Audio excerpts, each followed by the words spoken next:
Hi, wrestling fans, and welcome to another compelling edition, hopefully entertaining edition of AIWF Ringside Wrestling. I ain't making you no promises. It might depends. It Depends might on suck. people's sanity. It might suck, but if you wait long enough, we'll chop up the good parts and put them out in shorter videos. So, how is that working, Matt? it's doing all right. I mean, it's getting us extra hits, and so that's what I like. So, yeah, so keep them coming. Yeah, I mean, I don't mind. They're always a little bit behind, but I think that's probably okay that they're a little bit behind because of the fact that,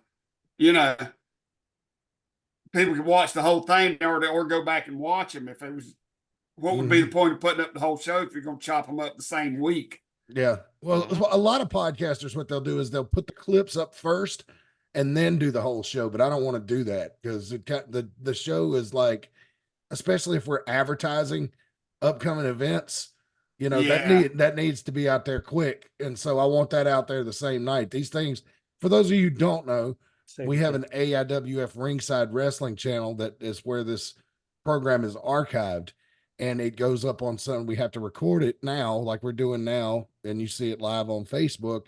Then we process it. We go through all the steps that we upload it to YouTube and make sure it's there on the same day on Sunday night. So if there's any breaking news on there, you get it right away. So, and then we chop it up later. So, but anyway, good evening. And I am Mad Matt Carter, being joined as always by Commissioner Rick Diesel, Hall of Famers Brian and Reagan Danzig, Hall of Famer Stephen Hayes, who's got we always talk about him and his fireballs, and he's got a background of him demonstrating that skill. Just for you, Matt. Just for you. If you wonder what that bright light is, beautiful. That is Dick Foley's face going up. Oh boy, I tell you what. Now you talk about a guy that had it coming, and I don't even know what he did that time.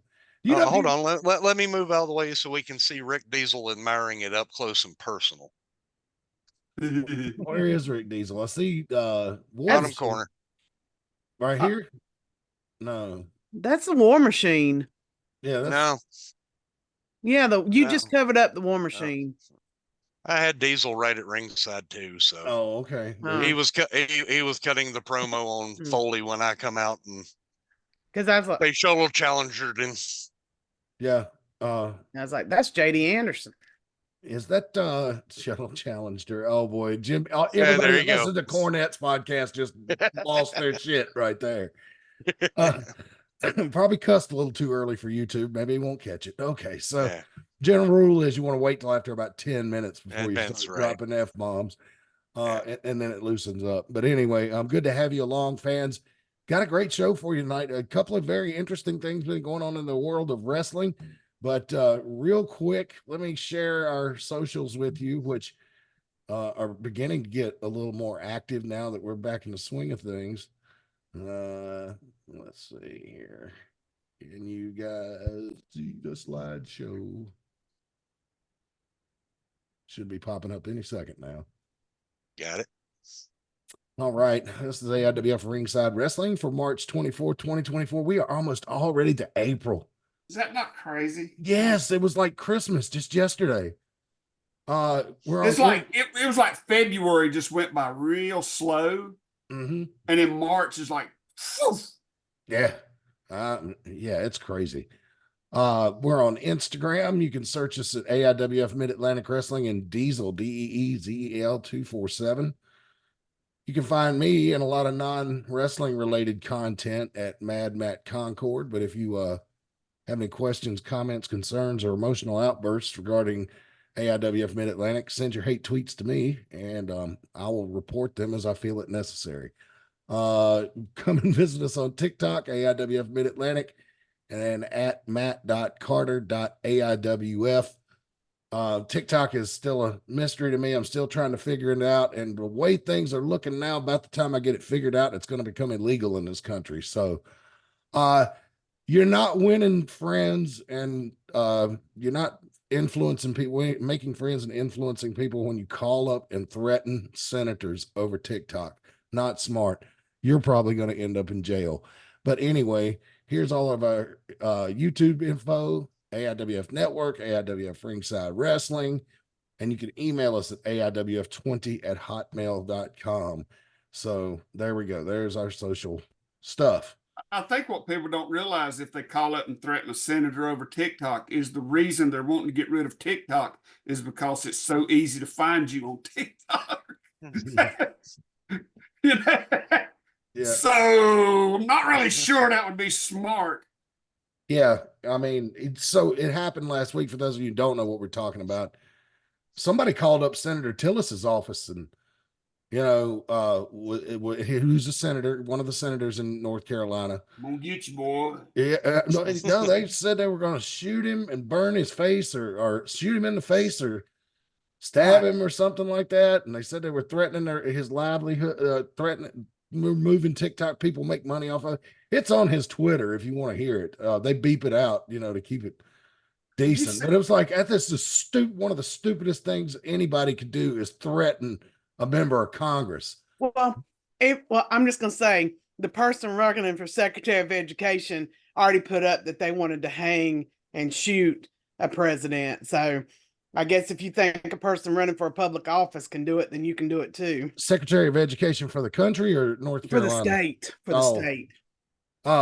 Will you give me that person's name after we're done? And yes. So I'll know not to vote for them. Yeah. They and it still is up what they tweeted. So I'll tell you off camera. I don't like to get in politics on this. I don't either, but I need to say this,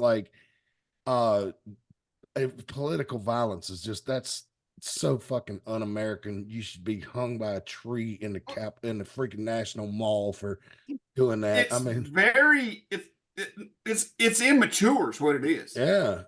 And it's a felony too. So enjoy your meeting with the FBI and the Secret Service. I'm sure that's going to be a lot of fun. That's going to be a lot of fun. Yeah. It'll go over real well in federal prison.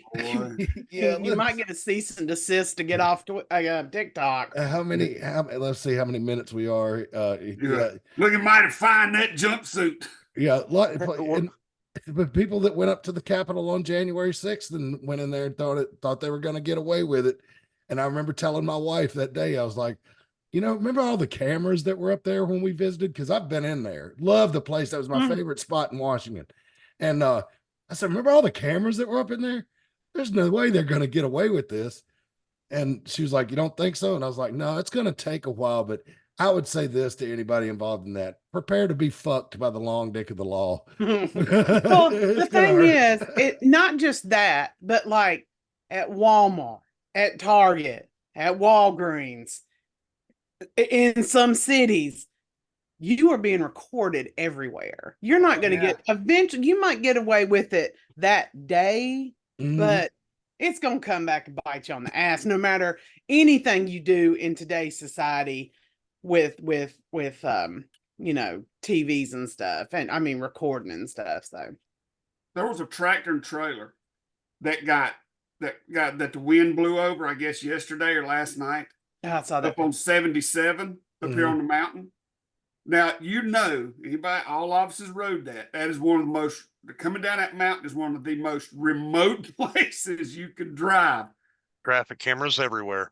And they've got a picture that thing laying on its side on a camera from a tractor. I saw that on the Galax Talk of the Town on Facebook.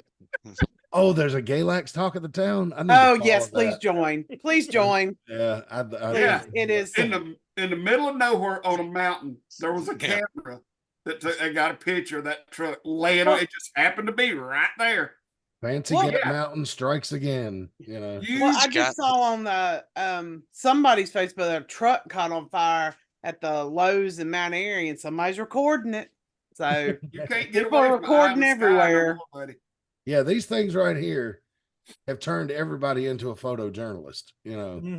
Skynet is live, boys and girls. Oh yeah, especially with AI. You gotta be a complete moron to think you can just do stuff and it not get out there. Yeah, I mean, I spend way too much time watching this YouTube channel called Law and Crime, and like, Stephen Hayes, you're acting like you've seen it before. Oh yeah, and there is video on everything. You can watch anything from speed traffic cops to major investigations, and everything's recorded. That's like, remember I talked about here a few weeks ago about that case in Wisconsin, where the guy drove through that Christmas parade back in Mm-hmm. 2021. Every minute of that whole incident was captured on video. It was an open and shut case. The only reason the trial took 8 days is because he was delaying it by being doing that sovereign citizen bullshit. But, but everything was on video. And thank God they didn't show it on the YouTube thing raw, because I think seeing somebody run over children with a truck would have probably given me nightmares. Yeah. So, thank you for that. I appreciate that little bit of censorship. Hey, you can't get away with nothing no more. Ginger's in here right now watching that documentary on Show Me Your Dickelodeon. Oh my God. Please, that's too far. Okay, here's your moral compass. When you're talking about situations that involve younger people, I'm just going to say younger people, you don't want to make those kind of jokes. I'm pretty sure Jennifer Aniston's feet's on the other channel. What's that's more of a picture thing. Yeah, well, those are I don't know if it's a good idea for Ginger to hear that. So what service is that on, by the way? Because I loved Nickelodeon when I was a kid, and I'd love to learn about that. It's one of the run and ask her right quick. Huh? I can run and ask her. I can't remember. I don't know which one it was, because I just wandered through this one that Drake or Josh fella sitting there going, "Oh, let me tell you some things that happened." And I'm like, well, I'm leaving. Well, I'd heard some rumors about the guy head of the that was on Head of the Class. Remember that show from the 80s? There's a lot of them talking, man. What a world we live in. Sometimes it's depressing. It's on it. Yeah, and what I was surprised about was people were showing clips of things that were on the shows, and that were like, oh my God, I can't believe that they actually showed that on air. And nobody caught it. Right. And that it was only in like the 2010s. It wasn't like the mid 90s. Yeah. It was like not that long ago that it was happening, that all these objectifying these young underage girls and stuff, like right on, like, and airing it. I wasn't even It's watching on Max. It's on Max. Okay, good. So I mean, it's like I had read about it, and they were talking about like they would put viscous liquid in females, like young females' faces, and like all this, like, it's terrible. It's terrible. Oh, mercy. So much for you can't do that on television. Won't bet. But see, the funny thing is, I wasn't watching Nick at the time, but my mother was. She was really into Disney and those Nick and Disney shows. Like, remember Disney had a show about the brothers on the ship, on the cruise ship. They were perpetually on a cruise ship. I remember them. I watched iCarly. Yeah, I think she might have watched that too. Yeah. So. And that shows you why it would. I mean, not that reason, but that it was a lot of adult humor that now when you think back on it, like, oh, that is creepy. So, well, they put adult humor into SpongeBob too. Yeah. I remember, but they did. It was subtle though. I mean, Ren and Stimpy. Well, yeah, but Ren and Stimpy wasn't bad, for kids. Yeah, Ren and Stimpy was not for kids. Yeah, right. Yeah, that was But the thing with SpongeBob is there's no like, overtly, I don't know what I can say, like sexual things, like, really. There was sometimes, one, but not on girls' faces. No. There was a joke on there where SpongeBob and Patrick were doing something, and Patrick goes, SpongeBob was like, "We need to do this, we need to do this, we need to do this." I can't even remember what it was. And Patrick goes, "Do we need to take off our pants?" And SpongeBob did not miss a beat, looked at him and goes, "No, we're not realtors." And I was like, "Oh, wow. That is funny." Yeah. That is a good reason to be a realtor. Yeah, I guess that's the kind of thing he like. I mean, I can think of a few images in my head when you mentioned the word chum bucket. Ew, stop. Yeah. I think we need to move on. Yeah, hey, we're gonna talk wrestling. This will be the one that gets the channel deleted right after it starts making good money, right? Mhm. No, but we do want to talk about wrestling because we got some big news by somebody that's really close to AIWF Mid Atlantic. Mhm. I'm not going to put anything up on the screen because I don't know their Facebook images that I saw are a public Facebook or just the guy's Facebook. You know what I mean? But anyway, Yeah. J.A.C. Jesse and Alexander Carter went out to California, out to Los Angeles, I believe, and trained at some kind of camp or tried out for something. And he is going to Japan to train at a dojo over there for 3 months, is my understanding. Mm-hmm. So, you know, I'm so happy for him. I can't put it into words. I mean, sometimes I'm, you know, sitting here watching old wrestling at night, doing film study, and I'll start thinking about a wrestler that's been through here, a young wrestler, you know, and thinking, well, I don't know if they're going to make it or not. And, you know, and I had started to worry a little bit because it seemed like he was on this rocket ship. And then as he moved away from wrestling with us regularly, I didn't see or pay attention, or it wasn't in the algorithm as much of what he was doing as far as wrestling career and social media and everything. And I'd actually started to worry a little bit that he was starting to cool off. But then this happened, and I'm like, okay, nothing to worry about here. That star is still rising, huh? Yeah, and he's doing awesome. And what got me is, after he branched out and cut back on working here, which is normal. That's normal. When you get to a certain point, you got to branch out. I'm the same like you. All I ever seen him on was posters. He's on a lot of posters, but never no video. Unless it was something he done on his own. Nobody was out there just giving him the push like we did. So yeah, I was a little concerned too that he might miss a step, but he didn't. No. He just keeps right on trucking. Now I'm waiting for all the look what we done from from promotions. You know what I'm saying? So our boy. Yeah, our boy. No, he done it. You know what I'm saying? He done. Yeah, just like we said it. about Jay Malachi or Javon Evans. Now, no, don't let anybody take credit for your accomplishment. You did it. Right. Yes, you had help. Nobody does anything all by themselves, but who watched their diet? Who was in the gym every day? You know, Right. Mm-hmm. who was Yeah, working on Jack their was speed one of those game? guys. He was one of those guys who lived, breathed, and ate wrestling. I mean, he got up, worked out before going to work, went to work, came home, worked out, trained. I mean, and that's what you have to do. It can't just be a hobby for you and then you make it. It has to consume you. You have to make it your life if you want to succeed in a competitive business like pro wrestling. Right. He had a really good support system at home, and that also helps, so congratulations to him. He deserves it. He really does. And he married somebody that's just as dedicated to wrestling as he Yeah, is. Exactly. that was what I was meaning. Yeah. That's big. Well, we gave him a platform to showcase his skills. We put the videos out there. We pushed his storylines.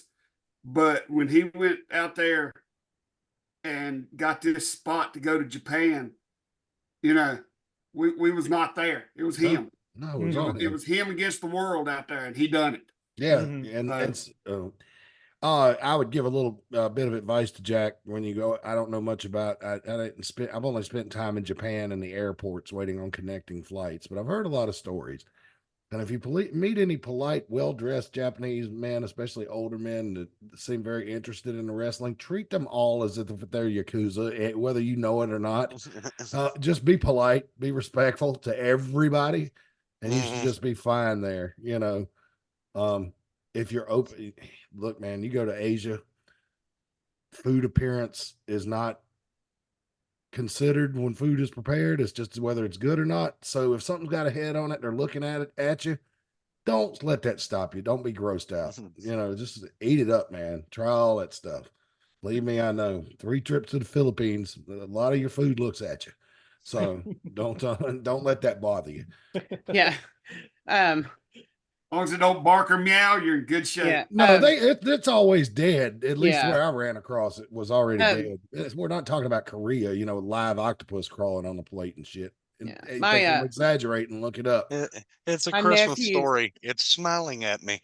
My nephew's wife is Filipino, Mhm. and for their son's either birthday or dedication, it was a whole hog. And it's not like whole hog, here's the plates of the meat. It's whole hog as in suckling pig sitting right there, and you push the meat, the skin back, and pull out the meat. Yeah, and literally with the apple in its mouth. And Yeah, it, yeah, the I best had one of thing I've those ever on. eaten in my entire life. Yeah, man. Whole pig is awesome, man. Because when I got married, my dad did a whole pig, but we didn't present it as a whole pig. Y'all cut it up first, right? Yeah, we cut it up. Yeah. Yeah, I was asking the guys at the butcher shop, where you could get a whole pig, and they were like, well, I mean, we can get you a whole pig, but have you got any place to prepare it? And I was like, well, you're gonna have to dig a hole in the ground. You're gonna have to do this, do that. And I live in a townhome residence. I can't just go in the backyard and start digging a pit. Then they were like, well, you know what? If you really want one, just do a Google search and see if you can find a place somewhere around here that will prepare it for you. I'll tell you, in pick it up Stokes after you- County, it's a Fulk family in the Lossville Danbury area. That's who used to do them. I don't know if they still do them, but I don't. There's a ton of, but I was shocked but not shocked. Charlotte's a pretty big place with a lot of people, and guess what? If you want a whole hog down here, ain't hard to find. Not hard to find at all, So, but anyway, congratulations to Jack. I'd like to go around the room if anybody would like to say anything, give him some advice. We've just been kind of messing around and joking. Wish him well, so we can have that on record. Anytime he might get down in the dumps, he can come back to this video and get some encouragement from us. I'll say my favorite Jack moment. So it's when I was still sitting in the crowd, and he came out on crutches, and he went in the middle of the ring, and he was talking about some hard times he had in the past. I think maybe about a car wreck, about some like depression, and he's standing on these crutches, and he's talking about how, that was just his character, and the crowd was just eating it up. And then he turned on them in a dime, and he threw those crutches down. And that crowd, if that crowd could have I don't know if that was the night they wanted to murder the Fighters Club, but they were mad as hell. Yeah, you can see that video on this channel, by the way. God, it is it shows you that is one of the things you can watch to see just how good he is. Yeah, it reminded me of the Mark Henry turn, but nobody in the audience picked up on that. And so, remember when Mark Henry, was telling the crowd he was going to retire, and he punching John Cena, but that was like, what, 10, 15 years ago? That was a while back, yeah. Yeah, I was just thinking, one of my favorite matches in AIWF period is the Iron Man match that Jack had with Justin Flash, 30-minute Iron Man match. And I've seen Iron Man matches on WWE where I'm start looking at looking at my watch. Is this thing over yet? That match, I was like, when they called 15 minutes, I was like, what? There's no way it's actually been 15 minutes. 20 minutes is, I'm like, there's only 10 more minutes of this thing. I mean, they went at it full force for the entire 30 minutes, action packed. I mean, it's one of my favorite matches of all time, not just AIWF. I mean, it was amazing. And I'm so glad that that not only was I there to see it, but I got to call it. And so that's my favorite Jack memory. I've never been out there whole. Every time I watch one of Jack's matches, it's in editing. So sometimes I watch it at hyper speed. But my favorite Jack think, God Almighty, this is like a memorial. Yeah. Home but not forgotten. He's going up, not down. Yeah, I know, right? God Almighty. No, I just think he's so respectful to a promoter, as a promoter. You know what I'm saying? And he works with you. He's knowledgeable. I remember when he first came here, he was green. And I'll say it, he'd learned. I'll say it. We taught him a lot because I seen from what he learned when he came in here to as he progressed. And he was so willing to learn and so willing to just, he was a sponge for information. Yeah. And that is why he's where he's at now. Mm-hmm. So, and who knows, he may be the next big thing. He may, you may see him in a year from now as part of the Bullet Club or something. Once he gets over there, they may take it. Because that's the thing about Jack. He has this aura around him that people in the wrestling business like. Yeah. You know what I'm saying? And promoters like, and bookers like. He has this thing about him that people just say, I want to see what I can do with this guy. I want to see how I can mold him. Yeah. And that's what I think they'll see when he goes to Japan. They'll see this guy's energy and his willingness to learn. And they'll be like, this is a guy that we can do something with. That's what I'm hoping for Jack. And it's over there. He's all, just to kind of piggyback off that, he's also one of those guys that he gives a promo for every place he works. Every promotes the show. He promotes the show on his Facebook. He promotes the shows on the reels. He puts out promos for where he's going to be wrestling, and he puts his heart and soul in them. Like, I've never seen him do a half-ass anything. And he is, he's going places, and he's already going, but I think his star is going to shine bright. Yeah, this is just the beginning for him. Yeah. He's one of those naturals. What he's got, a promoter, a trainer did not put in him. It was there. Somebody brought it out, but nobody put it in. It was already there. He's one of those people it's just in him. Yeah. Stephen Hayes don't know anything about him. Move on, Matt. Never got to meet the dude. I wish I had. But I'll tell you what, if he'd have been around 10 or 15 years ago, you and him could have done some beautiful things. Boy. Yeah. That's I've thought about it from what I've seen, and it was like I hate that I was gone by the time he got there. Yeah. And if there's any advice at all, is stay your course. You know what you want to do your thing, man. Listen, take it in, and just be true to you and do what you can do with it.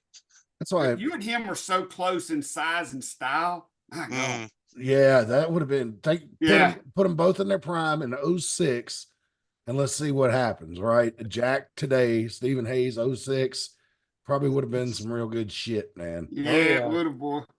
Oh, and Brian, he would have feuded with you too, I'm sure. Brian would have damn made some, I don't know, Siegfried and Roy magic. Yeah.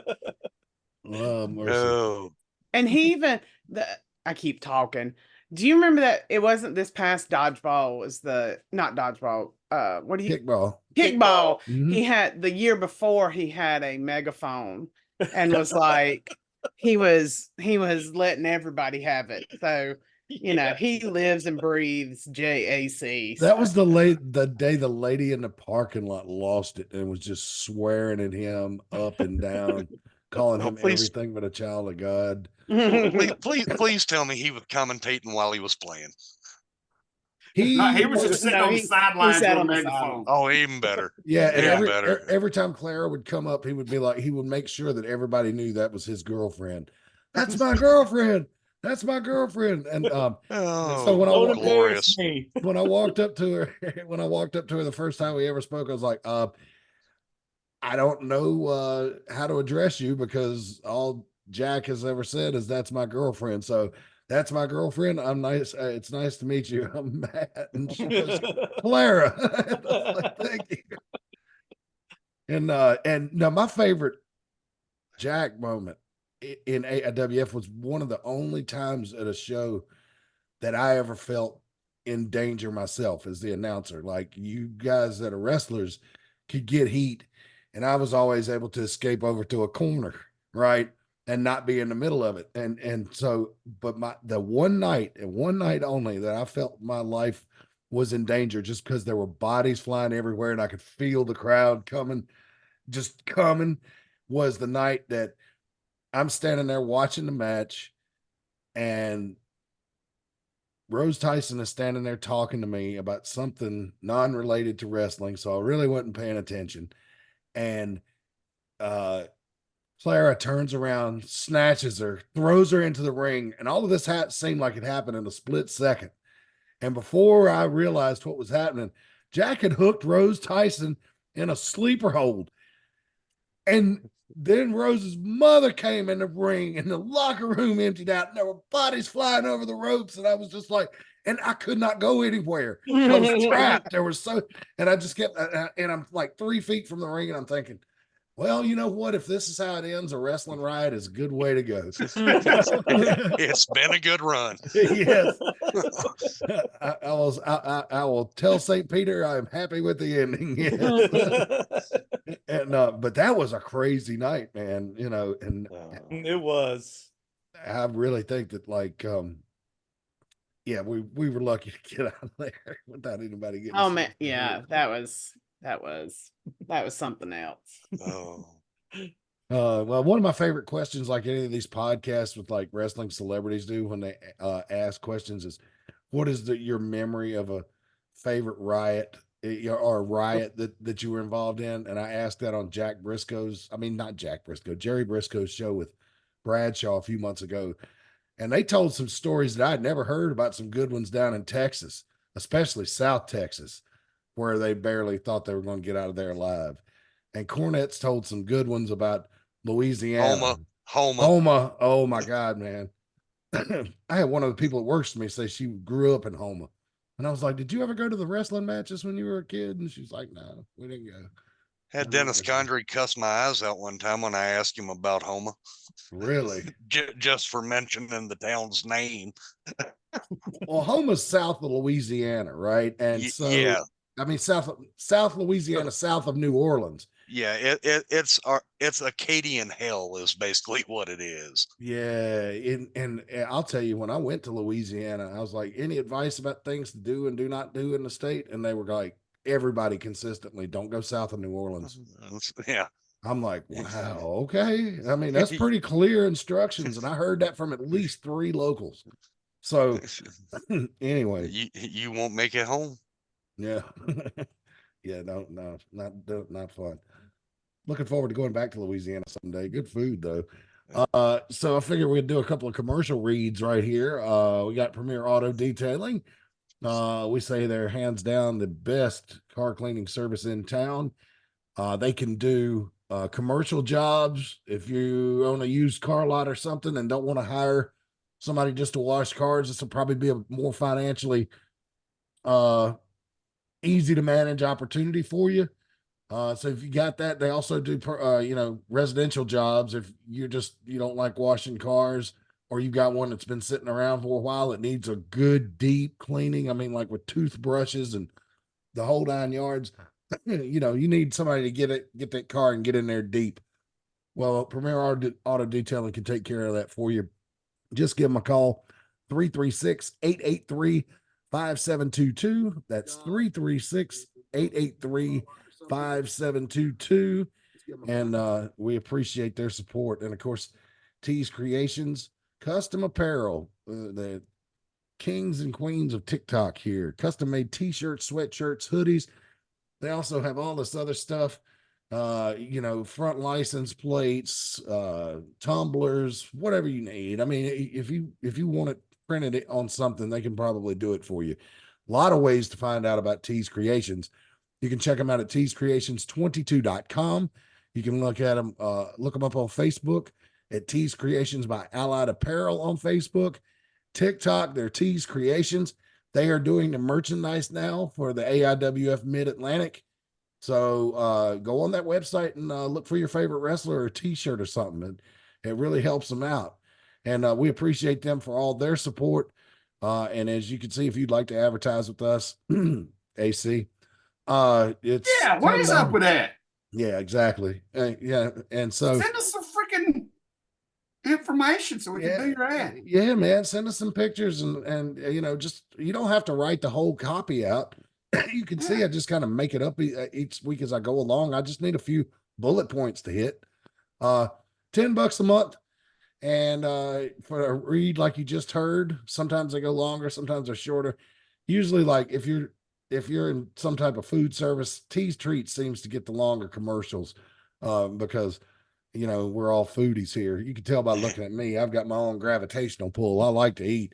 So, but yeah, $10 a month, $6 a week if you just want to advertise, I don't know, an event at the library or, your kid's baseball game, whatever. We'll do whatever you want. And then we are putting the headlock on high advertising prices. I challenge you to find any advertising on any type of wrestling talk show like this as low price as we offer it. So again, reach out to us. We'll be glad to help you at any of the socials you saw earlier.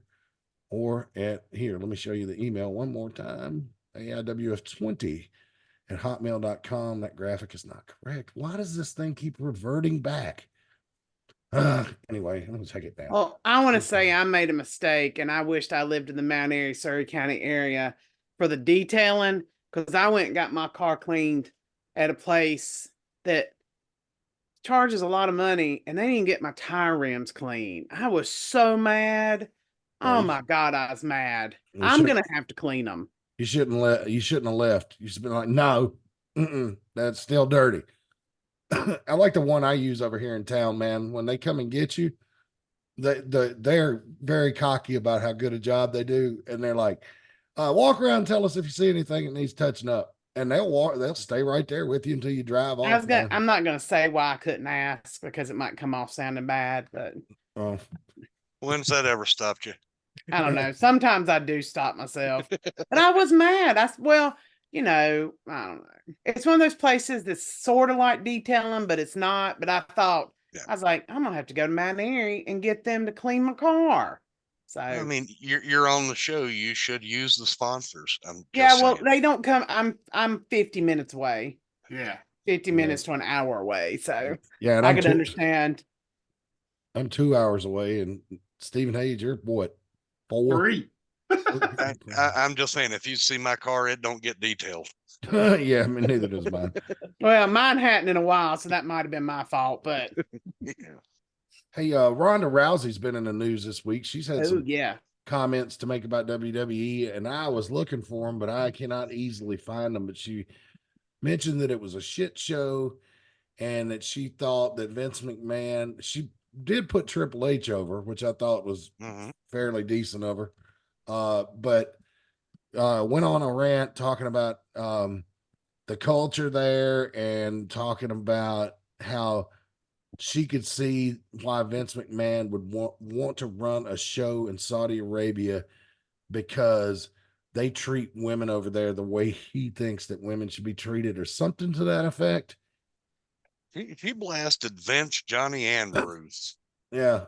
Well, and I didn't see her remarks about Laurinaitis, but they're probably not too far off from what's accurate. No. But didn't she work on a Saudi Arabia show? Probably. But not until I don't think she worked. She wasn't on the first one because no women were. No women were on the first one. So I don't know.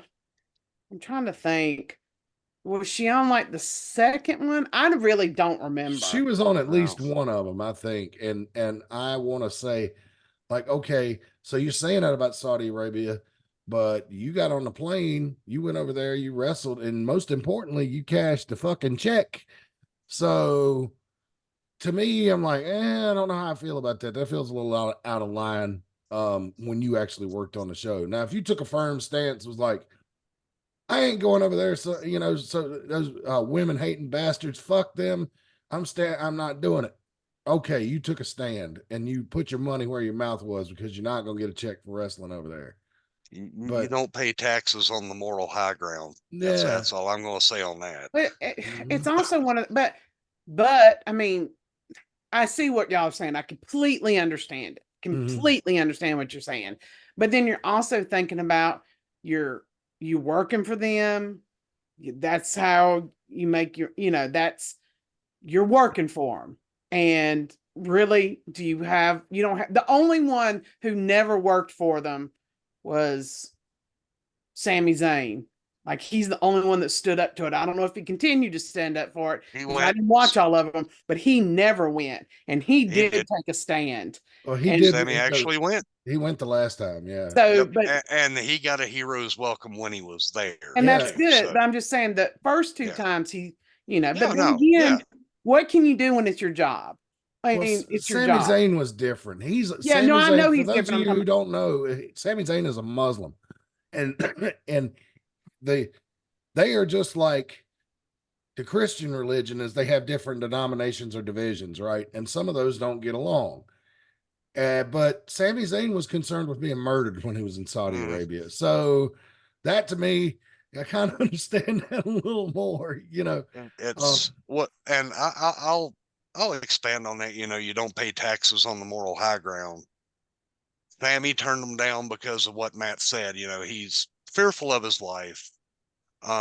You look, Van Dam never went to one of the troop deals because he didn't feel safe going over into the Middle East to even an American military base because of everything that was going on.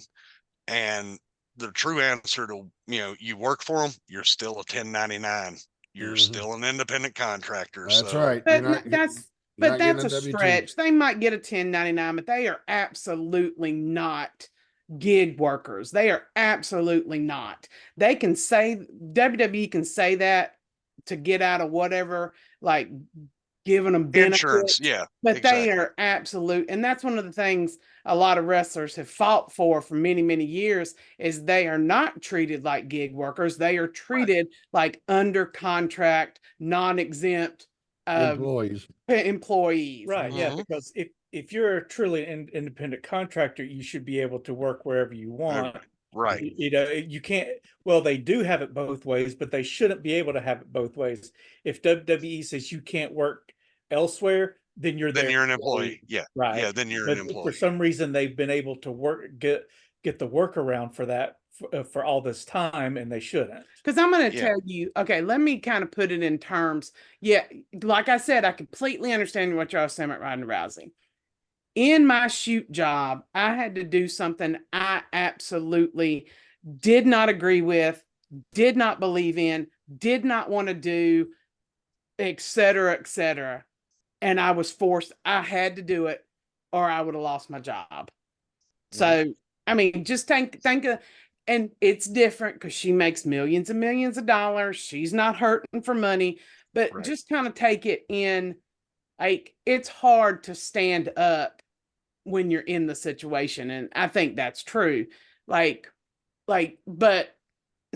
it's one of those, I see it Yeah. this way, I see it this way. Like, Oh, I'm no, completely balanced on both ways. Oh yeah, no, I agree with you there, Reagan. I mean, I see it both ways and I understand. It just, I've always been a devil's advocate arguer. I will argue that side mainly because I'm contrarian that way, but But and I admit it.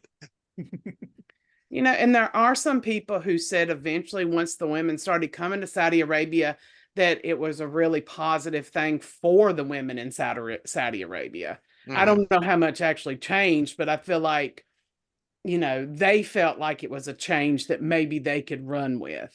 They can drive. Right. They can drive now. I Yeah. mean, So, but I never watch, even, I would never watch one, but it doesn't much matter because it's all free now anyway.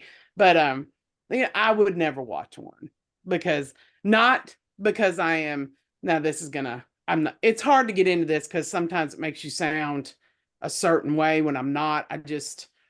That country is problematic with the way they treat women, but not everybody of that religion is problematic for that same reason. no, man, Right.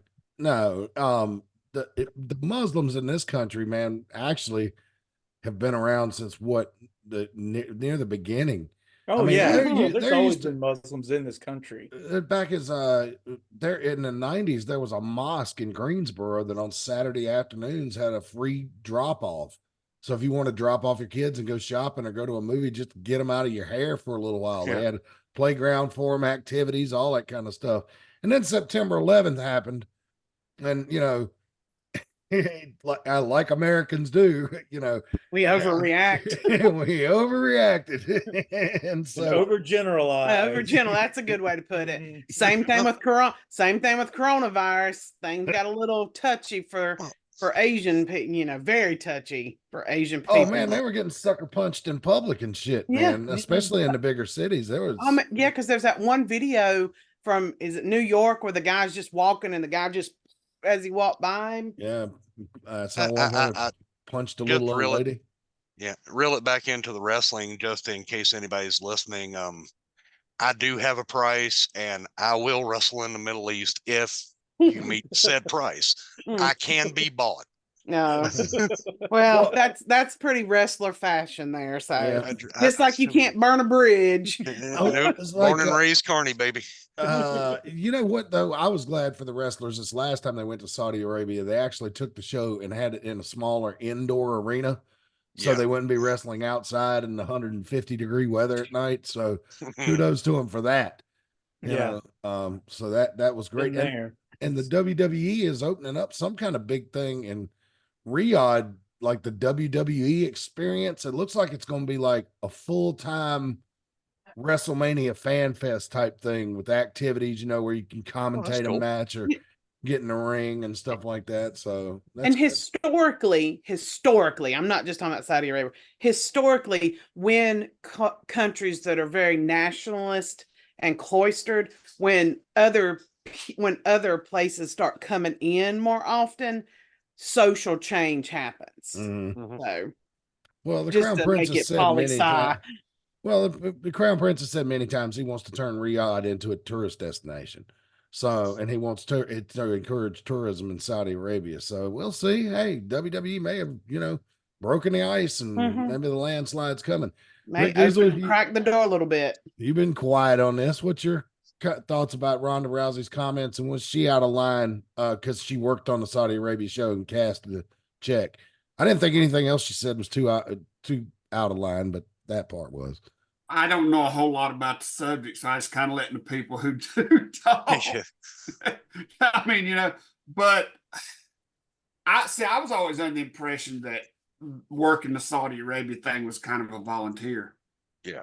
And if you didn't want to go, there would be no punishment. Oh yeah, it was the same as a USO thing when they used to take that. So I mean, I think if you go and like you said, you cash the check, then that kind of muddies the water of anything you could say negative.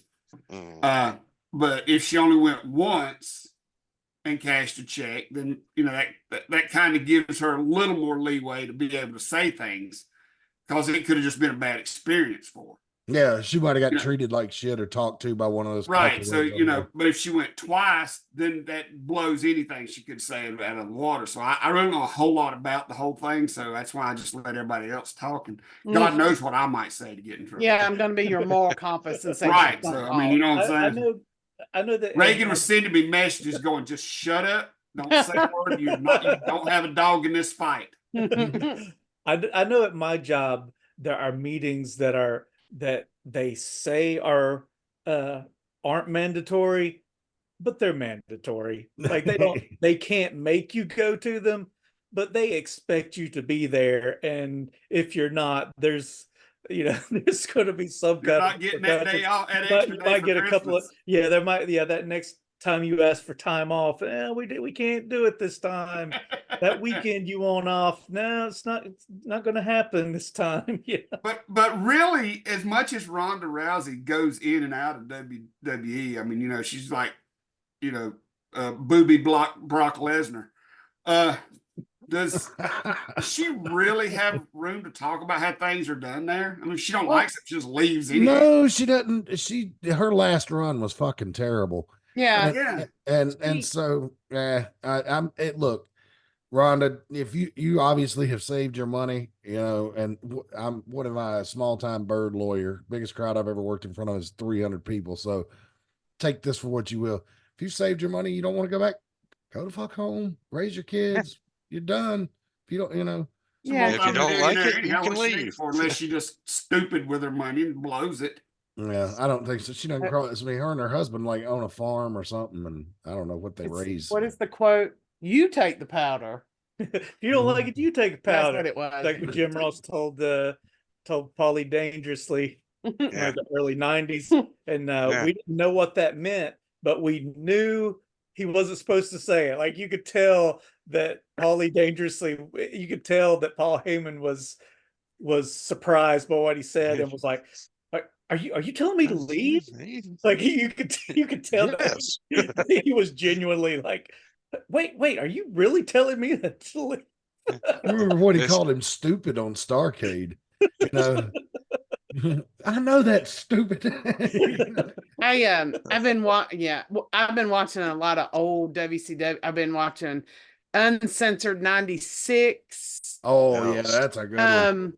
And like and that's the thing about Tony Schiavone when he was with Bobby Heenan, is I could never tell if he really hated Bobby Heenan or if it was part of the show, because sometimes he would say things and he would just sound so exasperated that you just felt like a little twinge of that sounds like might have a teeny bit of realism in it. So I I've don't know always if thought Tony hated. Schiavone was like a robot. He always had the same facial expression, almost the same tone of voice. you talking about I don't. oh sorry. I don't know if Tony hated Bobby, but I can confirm Bobby hated Tony. Oh yeah, he sure did. Because The- if you watch those Bobby Heenan shoot interviews from the early 2000s, he is not nice to Tony Schiavone. He was not nice to him in his book. And and here's the thing: after Bobby recorded all that shit, him and Tony ran in, and I learned this from the Tony Schiavone podcast.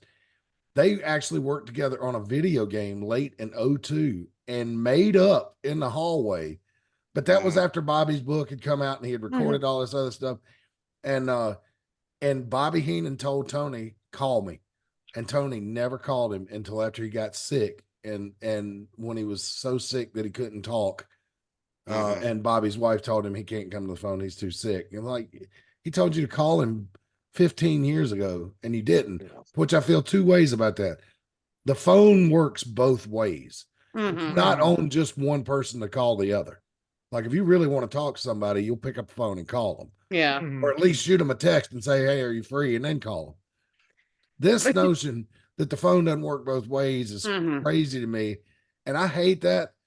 But Tony Schiavone, if you listen to his podcast, is a flake. And I like him. He's one of my favorite people in the world. I met him one time. He was very nice at one of his live shows here in Charlotte. But he comes off as kind of flaky. Like he doesn't really like associate with people, away from work. I don't know. It just seems like his only real friend is David Crockett, honestly. I can tell you though, one of the really real reasons I really like Tony Schiavone as an announcer, he never said negative stuff about women, even if the commentators around him did. Well, yeah. And I just felt, I don't know why, I don't know if it's part of the show, that was his character, but I always liked that. Like somebody might say something terrible about a woman and he would kind of move it away and he would never really build off of it, which I, as a woman, appreciated. If he said something like that, Lois would kick his ass when he came home. Right? Well, he always struck me as I'm right by the script. Yeah. You know what I'm saying?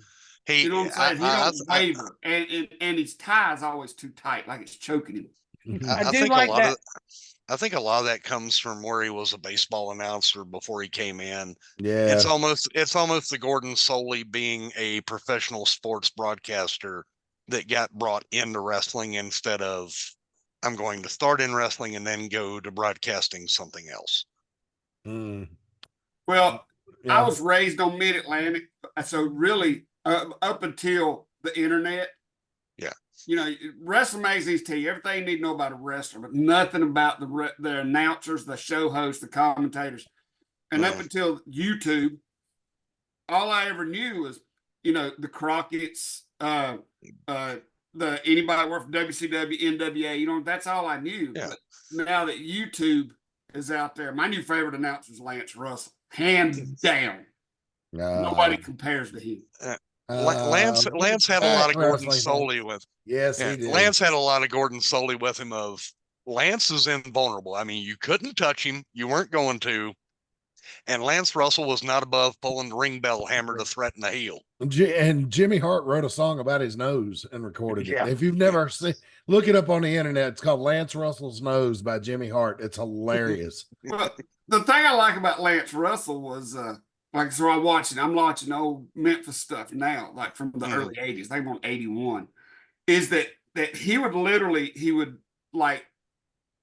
almost like just a normal person talking about wrestling. Mm-hmm. You know, and he would stand up to the wrestler and be like, "Oh, no, you just don't need to come out here and do that. Mm-hmm. Yep. You know, you just need to stay in the back because we're trying to do it." You know, he would just, it's like he would argue with them. Yeah, they conducted that show like him and Dave Brown, like it was a news program. Yes. Yeah, even more so than, I mean, even more so. And I always thought when I was a kid that Bob Caudle and Johnny Weaver that was the news for wrestling for that week, you know.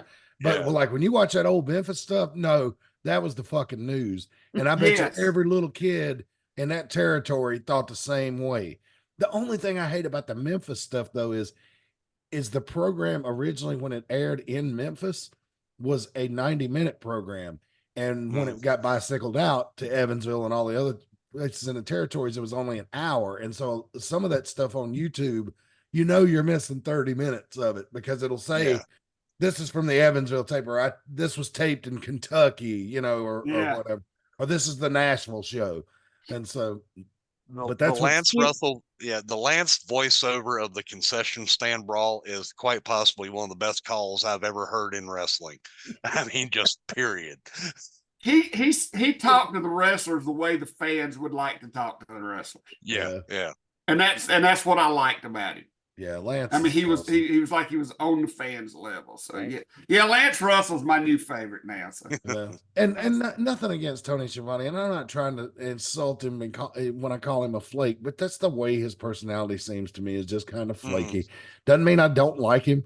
Doesn't mean I have any ill will toward him. Like I said, when I met him, he was very nice. I mean, but you know, of course, I paid a hefty sum to go to that show and get those pictures taken. So, you know, I'd be nice to me too if I'd handed me that much money. Yeah, but not everybody else. No, but not everybody is though. But you know what I will give Tony Schiavone credit for? He saw my wife, who is not at the time, because this is before wrestling's resurgence has happened in the last 2 years, right? This was probably 17, 18. And there were not a lot of females that came to that show. And especially not, I don't know how to put this, smaller, normal size women that were there. And I'm trying to do this delicately as possible, but not people of Walmart women. Yeah, there you go. Very well done. Thank you, sir. Yes. Anytime, see, that's why it was fun doing commentary with Stephen Hayes too. He could get you out of, when you got stuck, he could get you out of it. All right. So, but he could tell that she had come because she was supporting me, not because she wanted to be there. And he was very nice to her. And he said, look, I know this is not where you want to be today, but I really appreciate you coming. It means a lot. And that meant a lot to me because, you know, he knew that she was just coming along to support me. And, so yeah, that was real cool. So, but let me not try to make people think I'm trashing Tony Schiavone. No, we could trash some we could trash Vern Gagne. Anytime you want to. We can trash. Oh God. For what? Being a not Mike bad Kelly. promoter or a bad announcer? Bad announcer. Oh. Woo!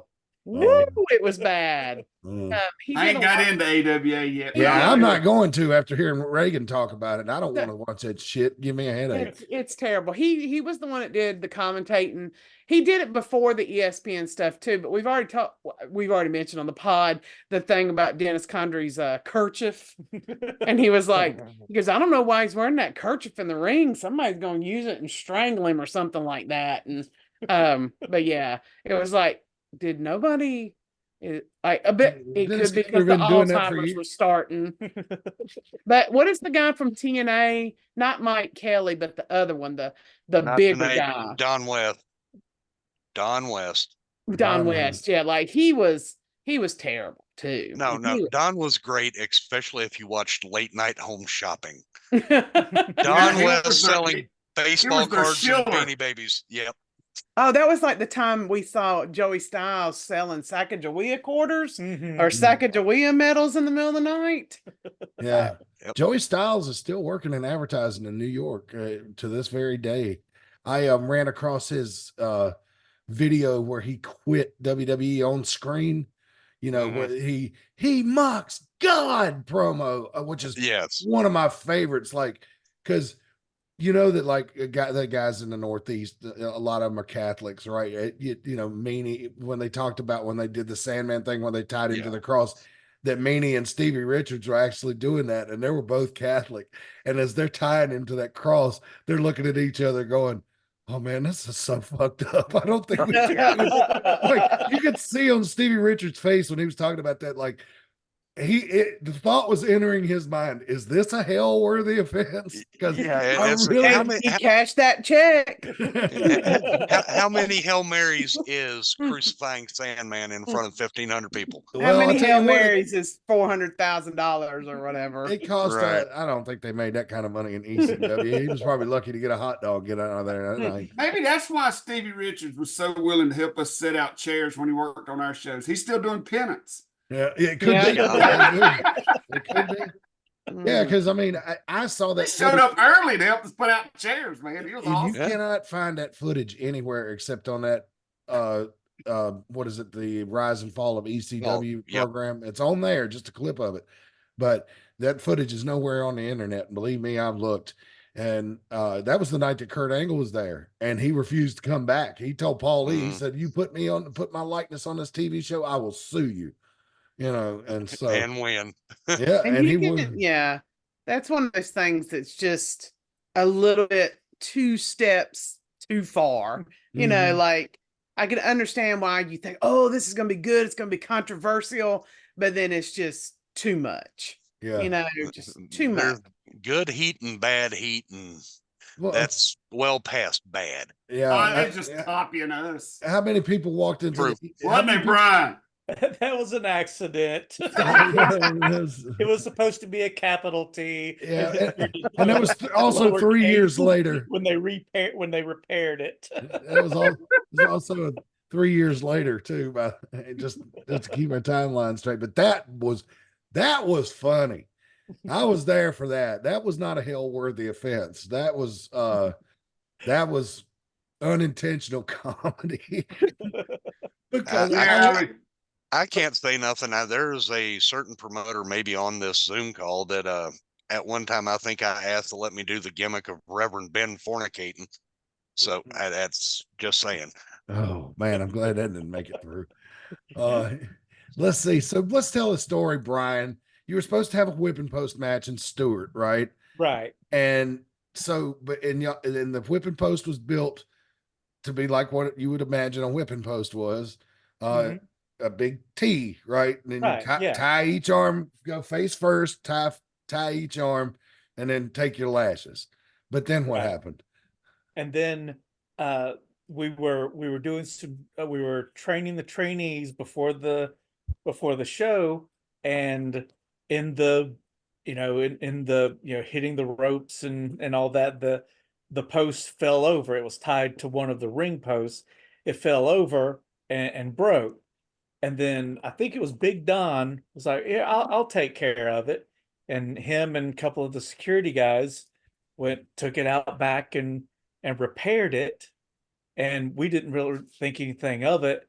and then they put it back up, and it looks like a cross. It now has, it's not just the flat T, it now has the up and down, so it looks like a cross. Yes, the same Roman execution device used on Jesus Christ, just in Right. case you're not. But I now, mean, but but now, the- to be fair, it was a whip. It was still used as a whipping post. No one was attached to Right. the actual T. With Nobody was hung. like this. It was we were facing it, and to get both hands in the loops Mhm. to win the match. So Mm. And it I've always said it was still just a coincidence that the guy who got attached to it looked the most like Jesus of anybody in the dressing room. yeah, and that was Exactly. that was the best part, because it was like Brian had done, done it, like the satanic gimmick things of Rob Zombie type shit sometimes, and it never really bothered me. And and I'm a believer, and I like Marilyn Manson too, and he's done way more heinous things than Brian ever did in the ring. But that night was especially funny because of what happened before the camera started rolling. Because like Brian said, they had took it out back and nobody thought anything about it. And we were like, okay, folks, just give us a minute.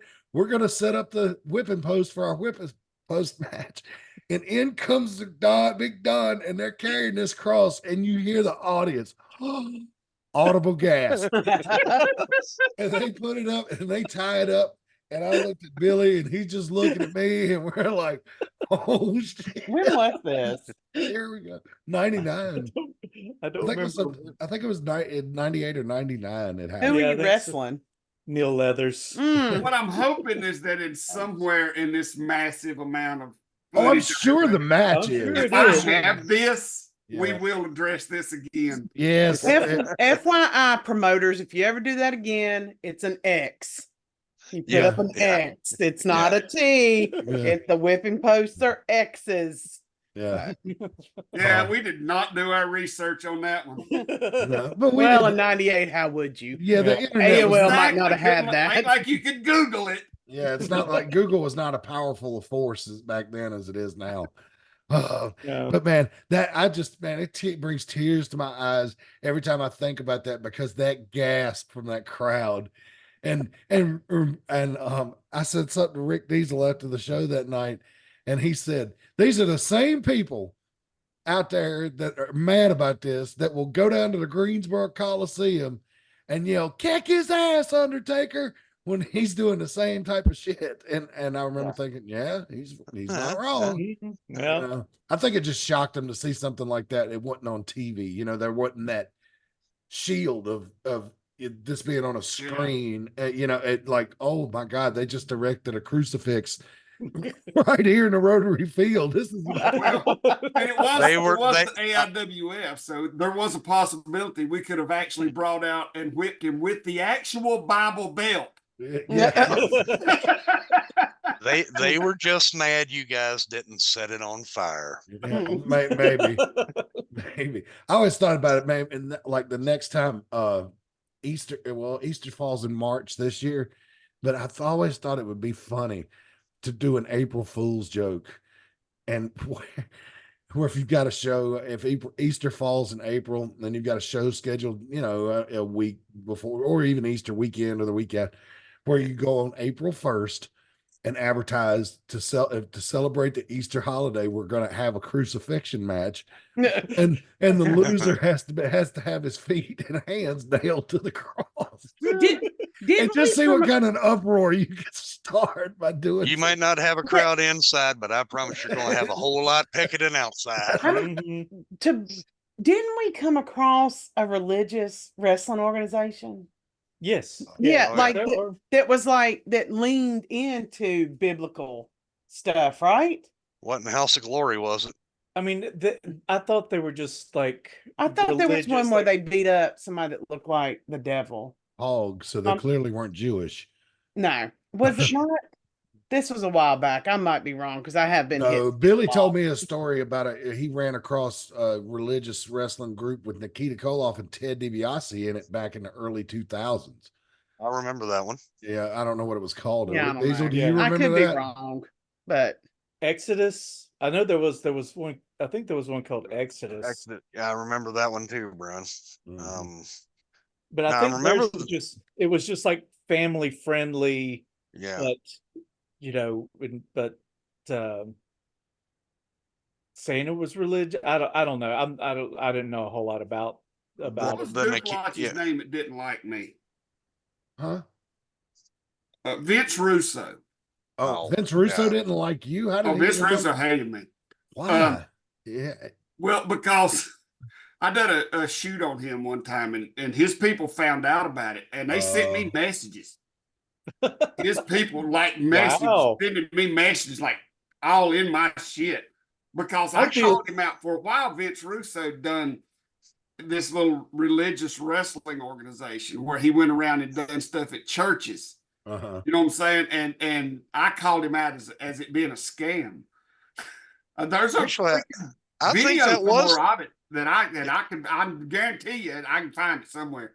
I think that one was the House of Glory one, because I remember when you were doing the little like 5-10 minute diesel shoot deals. Yeah, that's what it was. I remember that. I done that, and they heard about it, and I got all these damn messages from Vince Russo's people saying that's not really what he does. And I was like, he's just scamming churches. Yeah. And I called him out on it, man. It pissed him off. And then me and Tim Dolan went to a pay-per-view in South Carolina, and I got Vince Russo to take a picture with me. He had no idea who it was. I was with y'all. I think that I went to you with another one. I don't know if Tim was with us that night. But I went to one with you. Was it that where they had the Abyss match that they wouldn't allow to have in there because it was too brutal, the barbed wire match? I can't remember. I know I got in a lot of trouble because it was on my anniversary. Oh, that yeah. is You wasn't there to tell me not to do it, Ray. So I was like, well, we got free tickets. And I was like, and I believe it or not, the look on her face as I left the house is still burnt somewhere in the back of my mind. I don't believe it. I believe it, and I don't blame her. So Oh yeah. Lord! But I did get to take a picture of Vince Russo, and he had no idea who I don't know how he did, because they were very adamant about how much he disliked me. Well, and what's so funny is what better way to show that you were right than for them to reach out like that. Yeah, and try to change my mind. Yeah. To quote, but he didn't last long after that either. Yeah, to quote the great Han Solo, I must have hit a little close to the mark to get you all riled up like that. So, I do have something that's more recent that I saw on the internet today. I came across a story about how women were starting to do some hardcore wrestling in AEW, or how they've done it in the past and stuff. And I actually did read the comments on this, and there were people talking about how that was not right, and that people shouldn't want women to do hardcore because women should be protected. Panel? What the fuck? Let Britt Baker do what Britt Baker wants to do. Yeah, I was going to comment. Cut off. Yeah. As long as it left her feet. Mm-hmm. Right. But I was just and the person just kept going on and on how you should protect women. You shouldn't want to see a woman get hurt. And I was like, that's more sexist than like anything, saying women are not capable of doing stuff like that. I know, and that's what these lunatics on Twitter that think they're woke and think they're all liberal and open-minded, they're more fucking fascist than the people that they supposed to hate. When they say shit like that, it pisses me off. This is America. People should be able to do what the fuck they want to do. Now, do I want to see Britt Baker and Sky Blue rolling around in broken glass, covered and drenched in fucking blood? No. But if there's an audience for that, then by God, they should be able to do it and make some money at it. I don't really like hardcore wrestling like I used to. I don't want to see anybody get hurt. But you know what? If Darby Allin can make some bucks jumping through glass on a big pay-per-view, more power to him, because I don't want him to starve to death. This was only women in thumbtacks. They were just in thumbtacks. Oh, well, hadn't they done that in WWE, women in thumbtacks? I don't know, because I don't follow along enough. Because remember, there was that Hell in a Cell a few years ago. Stephen Hayes, you might remember it, where Sasha Banks at the end of it got hard weighed. and Charlotte tied her up and put her in the figure 4 and then went into the figure 8, and Sasha's laying on the ground screaming, and the blood's just pouring out of her head. And it was gruesome, but it was awesome at the same time, you know. It was very Brett and Austin. Yeah, But you know, you talking to what you're saying, Reagan, is like, I can pull up a selection of Lufisto matches, and you know, you say protect women. Watch Lufisto work. She's protected. She's protecting herself more than any man ever could. Just like Taya Valkyrie when she was in AAA, like she put on some hell of a hardcore matches. And like, you know, and as a woman who did that, I only jump into comments when it's like funny, irritating, but I was just like, telling a woman they can't do something is much worse than what they were saying. I mean, yeah, exactly. You're saying these women can't take it, so they should be. Why should they be protected? They're athletes. They're probably more athletic than you are. They probably can take the punishment more than you can. It's just, it's them being sexist, and I don't like to see it. Well, that's fine. Don't watch it. Change channel. It's the problem solved. Well, hey, blow a bowling ball through your pee hole. See what you can stand. Yeah, that's true. Yeah, and you know, see how tough you are. And I'm sorry. Every woman I have ever met in the wrestling industry, you tell them they can't do something, and I promise you the reply is going to be hide and watch. 4-point bumps. That's what I took the very first time I stepped in a ring to learn how to wrestle. 4-point bumps, where those guys said most men stopped at 2. Because I wasn't going to be told I couldn't do it. Yeah. So, as I said, hide and watch. Now, in my opinion, playing Stephen Hayes' devil's advocate, there are women who should not be doing it. Yeah. Gimmick wise. Not because they need to be protected. No. It's because they just don't need to be doing it, because it's not talking to you, Riho. But if they can do it and they choose to do it, let them. Right. Well, that just like there are some men who shouldn't do it. Right. Yeah. There are just wrestlers in general who shouldn't do it. Well, it was Clara and either Jada Stone or Nurse Mika. If we had, I can't remember which one it was, but one of those two might have been Clara or Jada Stone. But anyway, whoever it was that Clara wrestled, if we'd have had that attitude about it, we'd have never had that match, and everybody would have been deprived, because that was one of the best hardcore matches they had. I think it might have been her and Jada Stone when they had the ladder in there. Yeah, it was. Claire's done it with 2 or 3 girls, but all those that she had done those. If we'd have had that attitude, we would have deprived our fans of some of the best hardcore matches I've seen. Yeah. Because they could do it, they knew how to do it, and we let them do it, and the whole show was better off for it. Yeah. And I enjoyed doing it. I loved doing it. It was fun, but I might have something wrong with me. Well, anybody in the wrestling business got something wrong. Yeah, exactly. Yeah, I mean, it the wrestling business with the territory. You either get in the wrestling business because you're crazy, or the wrestling business makes you crazy. One of the two. I'm gonna. Okay, go ahead. We're gonna. Well, I was just gonna. It was just disturbing to me, and I don't know. In today's society with women's wrestling, that kind of attitude is 15 years old. Yeah. Yeah, it does sound very 15 years old, and somebody who's not ever, been around an actual girl, definitely, definitely a keyboard basement person. I'm going to show you guys a little bit of footage that is on my Twitter account that is probably not going to make the final cut of this show on YouTube. As a matter of fact, I'm hoping you guys can see it. I'm going to have to do this fast because there is a little nudity involved. And broken glass. We both went forward. Don't get close. Don't get close, Rick Diesel. You ain't gonna like this. You ain't gonna like this at all. But we were talking about hardcore wrestling, and it's from an account called Triple H's Thoughts, which is comedy gold on X, if you know. And it says, the quote, "You're not a fan of real pro wrestling," unquote, gatekeeping indie marks that say WWE isn't real wrestling love trash like this. Are you ready? Yes. We'll see. We'll see. Here we I'm go. kind Ready of as I'll be. As I'll ever be. I'm not going to add sound and I'm not going to make it full screen. So look closely at the center of your screen. You're going to be looking at my Twitter feed. Here we go. Oh, I see it. Oh, Was that Ty? One more time. I thought it was two at first, but that's all we're getting. All right. So That, well, that that's clip right, because is we put that- up on YouTube that Lewis Moore with his rear showing. Yeah. So You baited me, man. I thought it was women's wrestling. no, that's why I warned you. I was like, you ain't going to like this. I I didn't didn't want that you to- clip was asinine.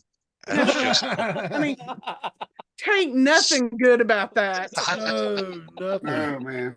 It's like that episode of the 70s show where Red looks at Eric and he goes, "You thought it would, so you dropped a bowling ball onto a couch.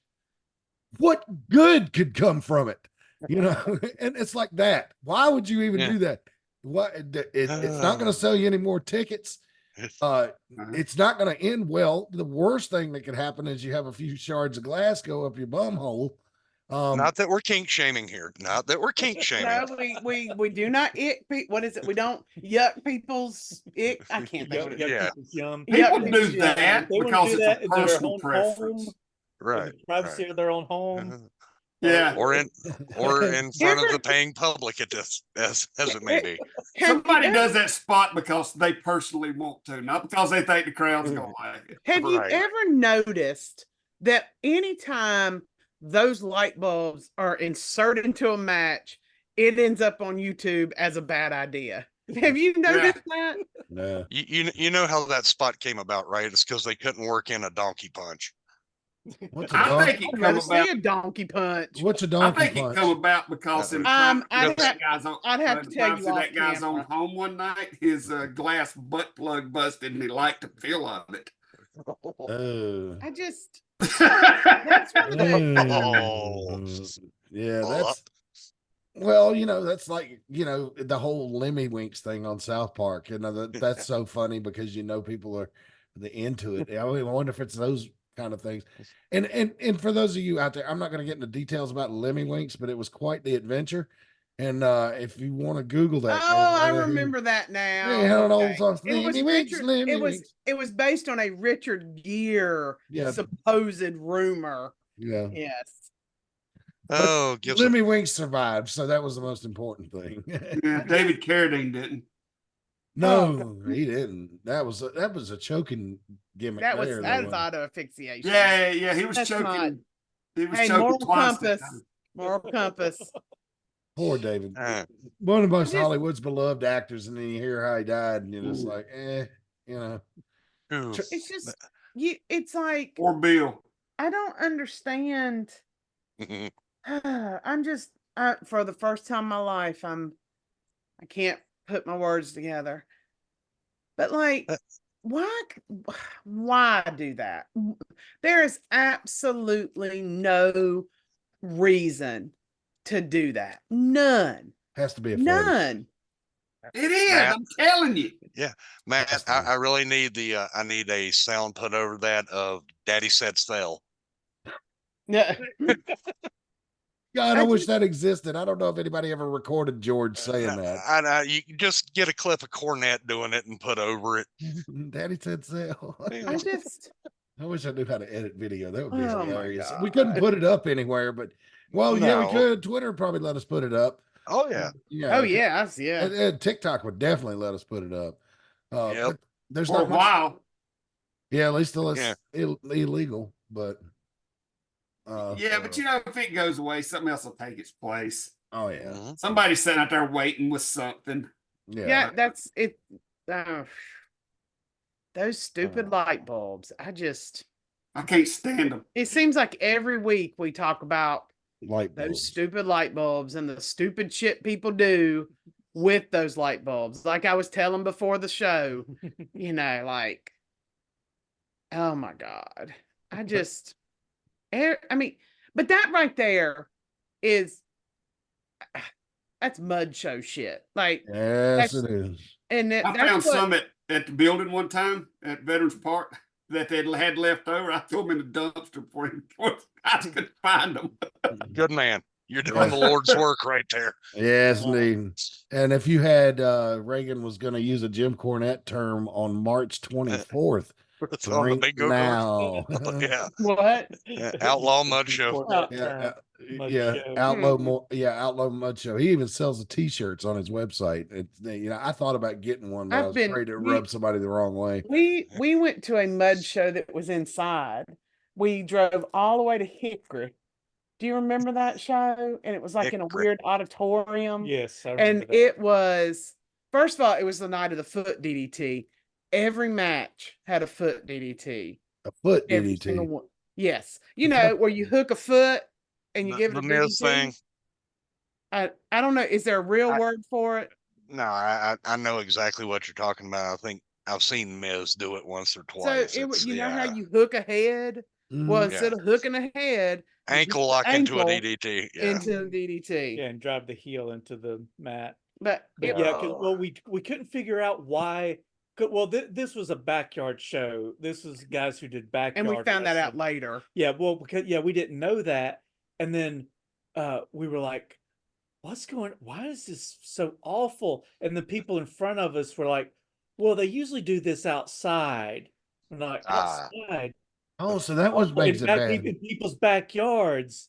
Oh, this is a backyard show, and they rented out a building. Oh, It's okay. it's the Burke County That's boys. why it sucked. It was me, Brian, and Brad, Mhm. and it was Ooh. to say it was bad is saying something good about it.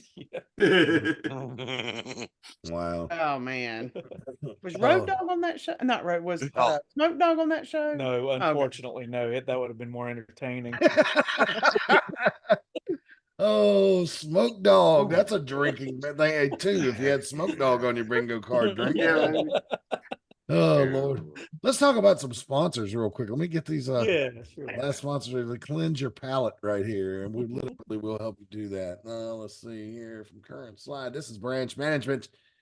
They do landscaping stuff and the weather's warming up. So call them.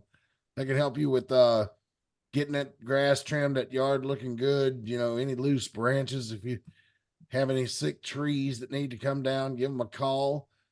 Plus, they're offering plants from the greenhouse, ferns. Ooh, I gotta get you a new picture for that, Matt. It's looking good down there, buddy. I'm sure they, with the weather has warmed up, made it even hotter in the greenhouse. I bet you things are growing. But yeah, so they can help you out with your house plants to decorate and make your home look pretty this spring and summer. And so just reach out to them. And the way you can do that is all those great services. Remember, they offer free estimates, pressure washing, general contracting, gutter cleaning. 336-648-2487.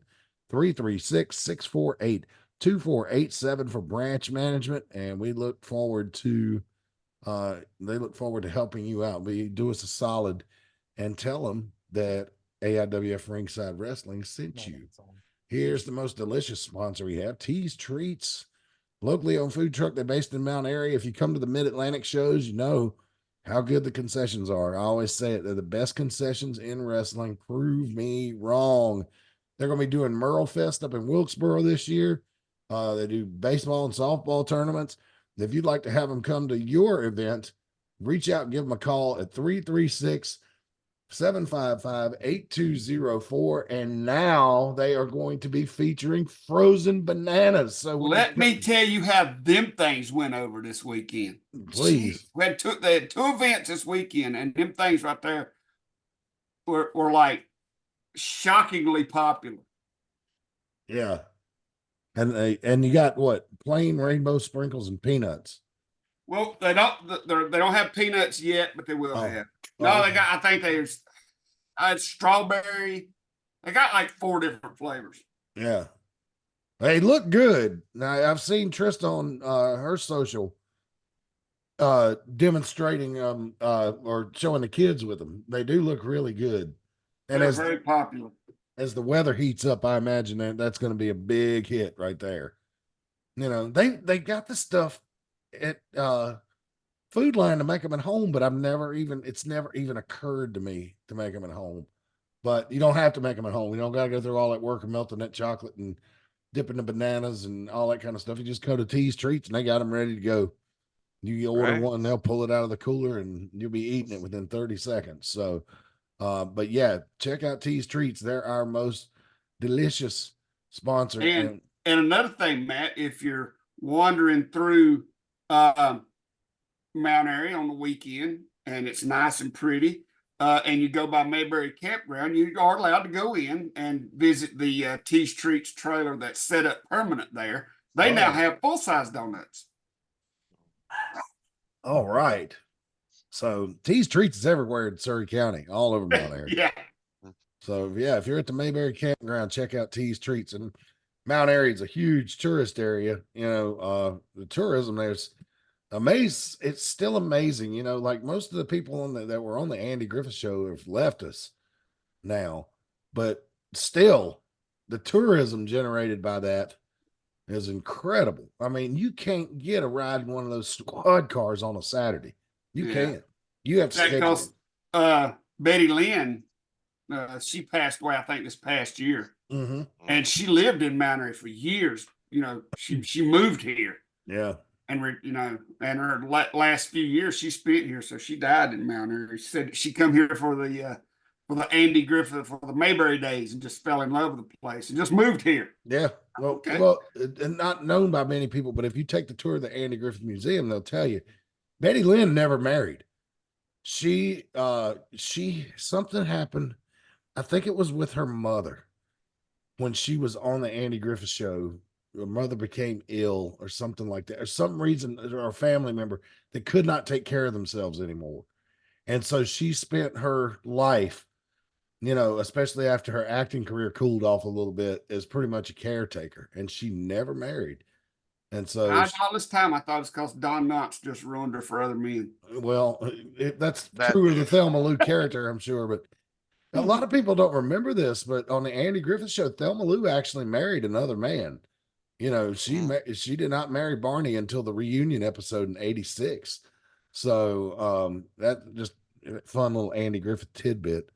But yeah, so Betty Lynn, until she passed away, would go up to the Andy Griffith Museum and meet fans and sign autographs every Tuesday or Thursday for a couple of 3 hours. I think she would go up there, and she loved it. And she didn't charge a fee either. If you bought a ticket to the museum, there she was. You know, as far as I understand, I don't know if she charged a fee, Rick Diesel. I could be lying. I do not know.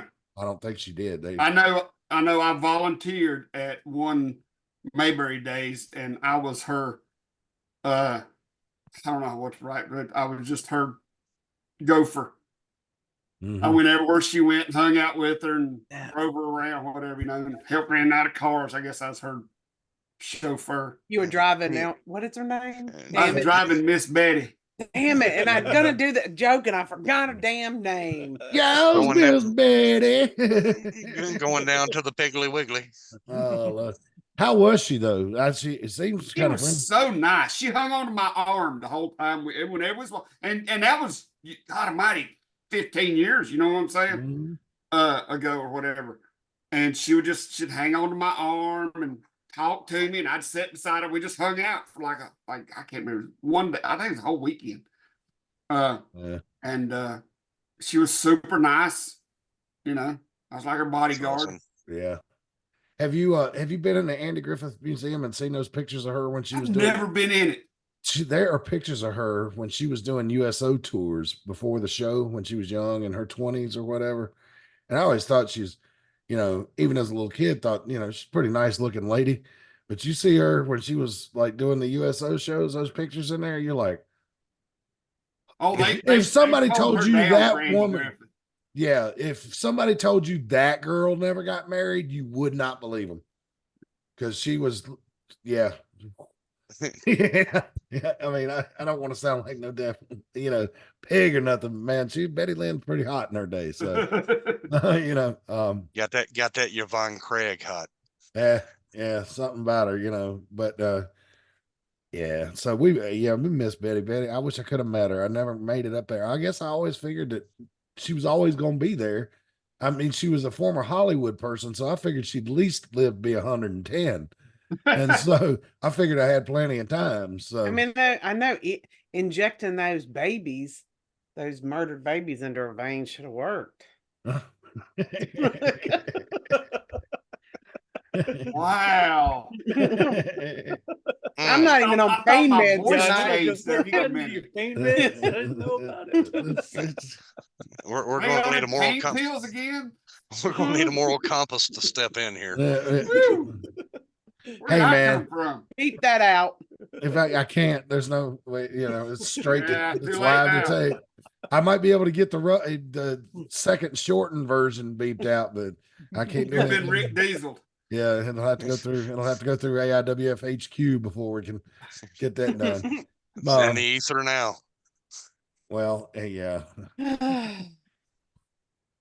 Well, Reagan, you just told a stem cell joke, and I was just thinking, man, I hope that I can afford them. no, it's not a stem cell joke. Oh, when you said murdered babies, it's a QAnon thing. oh yeah. So The Hollywood, That's over my head. Hollywood people drink the blood of Oh yeah. yeah, to stay young.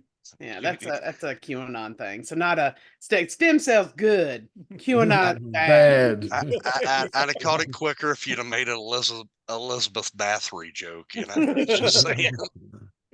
Lord, well, it's supposed to be a wrestling show, but I think we're all wrestled out. We didn't talk. We got about 10 more minutes. We might, and not even that. Talk about wrestling for the last 10 minutes. Well, let me just bring this up so everybody can look at it. It's important to know that our next show is coming up and I'm just going to share the Facebook page because I didn't chop out the poster, but it's actually going to be on Friday, April 5th. Remember that, folks, Friday night, April 5th, because that's WrestleMania weekend. And we figured out that and it didn't take us long to figure out that it probably wouldn't be a good idea to run up against WrestleMania. So, well, last year we had it on Friday because of the same thing. And it's just the way the dates, it's the way the schedule at the park plays out. That's what it is. Yeah. Yep. So I see Ryan Mantis on the card. I see this guy right here from John Cruz. Yeah, from Lumberton, right? Mm-hmm. And yeah. And then is this the old Pink Gang guy? That's Kent Wolf. Yeah. All right. Kent Wolf gonna be in the building. Yeah. I'm sure. That's been a while. Yeah. Pretty Boy Lane is probably not gonna like that. The last time Kent Wolf and David Parrish both was there, we had to wipe down the bleachers after everybody left. Okay. Oh, now. Yeah, the girls like him. They do, boy. Oh, Lord. Oh, Lord. I'm thinking of Judy Gemstone telling that snail trail joke, but oh Lord. Yeah, this is off the rails. Come and see us on April 5th. It's gonna be fun Friday night, and tickets are very reasonable. $7 for the floor, $5 for the bleachers. Justin Flash is not going to be there, so I'm sure Corey Etzel's going to be there, so he's going to be there with the AIWF Mid Atlantic Championship, but he is not the champion. But Justin Flash has got his shot coming up at Spring Jam. But I'm sure we'll hear from Corey Etzel, and he'll probably want to give us another demonstration that he is, yes, indeed, able to climb the ladder. You can see no comparison. Joe Harrison's going to be there. Ryan Manis, Ty Tyson, Mecca, help me. Mecca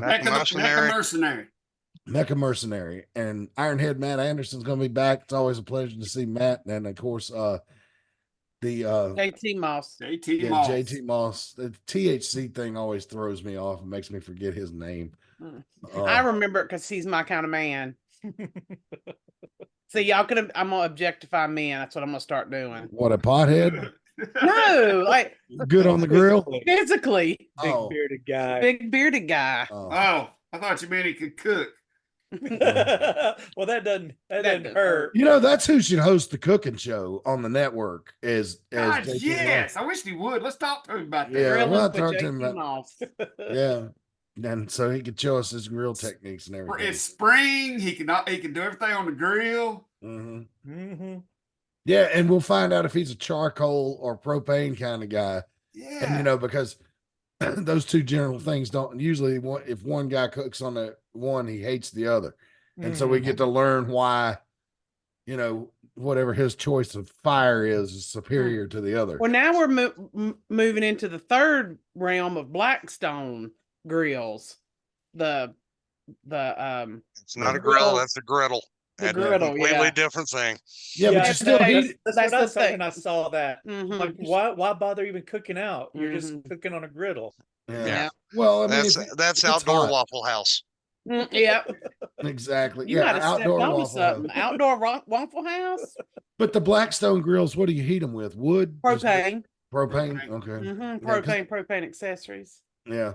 Well, I was down at a race in Atlanta at Motor Speedway a year or two ago, and they had a big display out there, and they started cooking it, and all that meat smelled so good. And I went over there and was asking them if they were going to give out free samples, and they're like, "Yeah, but it ain't going to be ready for another 3 hours." And I thought, well, damn, we're all going to be inside watching a fucking race in 3 hours, assholes. But I wanted to ask your opinion, Mad Matt Carter. I know this doesn't have anything to do with wrestling. You know about It's not Bowman in this Gray show. here in Winston, Not- right? huh? You know about Bowman Gray here in Winston, right? Oh, love Bowman Gray. NASCAR's taking over, and there are some mad people in Winston-Salem. Well, they need to get over it because it's going to be good for the racetrack. The same family still owns it. NASCAR is just taking over the management, you know, the event management. They want the wrecks and the fights. They don't care about the racing. They want the wrecks and the fights. Yeah, that's true. Ben Kennedy said he made it pretty clear in his comments that was not going to change because he said, and this made a lot of business sense to me. Why would you mess with a formula that draws 10,000 people a week? You know, why would you mess with that? It doesn't make any sense. What may happen, and rumors are starting to float around, is that the All-Star race for the Cup Series might actually move to Bowman Gray, and they'll move the Cup race from Austin, Texas, where it is today, to North Wilkesboro in exchange for a points race. So, Which if is going to up tourism in both places. yes, But ain't that track just way too short? Don't they do like 40 miles an hour there? yeah, Oh, God. It's wild. it's It's wild. Yeah, it's a time. quarter-mile bull rink, and you cannot pass without hitting the guy in front of you and knocking him out of the way. I mean, it's And it is loud. Yeah. I lived probably 10 miles from that place. And on Saturday nights, I could hear it in my house, maybe even 15 or more. yeah. And you could hear that in my house. It's one of the last speedways actually inside a big city. It and Daytona are about, I mean, I guess you could say the one here in Concord, Charlotte Motor Speedway is, but not really. I mean, it's kind of out by itself at the end of Bruton Smith Boulevard in the intersection of the highway, right? So everything's building up around it, but that's not the Speedway's fault. It was here first, and it was out in the middle of nowhere when they built it. But Bowman Gray was built in the city, still in the city, always been in the city. So it's kind of an oddity like that, you know. It's It like is interesting. I hated it. Every Saturday night, all I did was bitch about how I could hear that damn raceway. yeah. Well, but it's something. Rick Diesel, if you've never been there, you ought to go take it in. It's like, you know, It's like wrestling with cars. yeah, it is. It's like wrestling with cars. I got all my complaining on that out last weekend with Bristol. So Yeah, that Bristol race was weird. Okay, we need to get off NASCAR. Let's not on NASCAR. moving on. All right, yeah. So Charles Rourke always said there's 3 R's. what? Wait a minute. What? I don't. 3 R's. He said the best TV, there's 3 R's. Wrestling, racing. religion, and wrestling. Wrestling. Okay. Wrestling, religion, wrestling. Yeah. He always told me, he said the 3 R's will always will always be watched. I'll tell a quick Star News related story real quick, and then we give our final thoughts and get out of here. When I worked at Star News, I was hosting a talk show, like they do every day there, one of those call-in talk shows. And somebody prompted me to start railing about how I didn't like the fact that all the churches were doing trunk or treats now, because the kids just went from church to church instead of going and doing it like I did when I was a kid and going house to house in the neighborhood. Right. And I mentioned, I don't think that's good. You're discouraging people from meeting their neighbors, and you may need your neighbors one day. They may need you. So you need to know your neighbors and all. And I made the comment, these damn churches with these trunk or treats are killing traditional trick or treating. Now, this was an opinion that I had 18, 19 years ago. Let me tell you what, after that show went off the air, Azal stuck her head in the studio and said, Matt, could you come to my office for a second? I said, oh shit, what did I do? And she said, I appreciate your passion about trick or treating. That makes for good TV. But do you have any idea how much the revenue we collect for this station is provided by the churches that are on here on the weekend? And I was like, oh, Azal, I'm sorry. I didn't even think about that. And she went, over 50%. I said, just for the one day? And she was like, yes, they pay a lot to be on here. And that's why we run so many religious programs all weekend. And it never had occurred to me before that. So I kept my lip zipped on that. So what Rick Diesel is telling y'all is true, man. The 3 R's. Yep.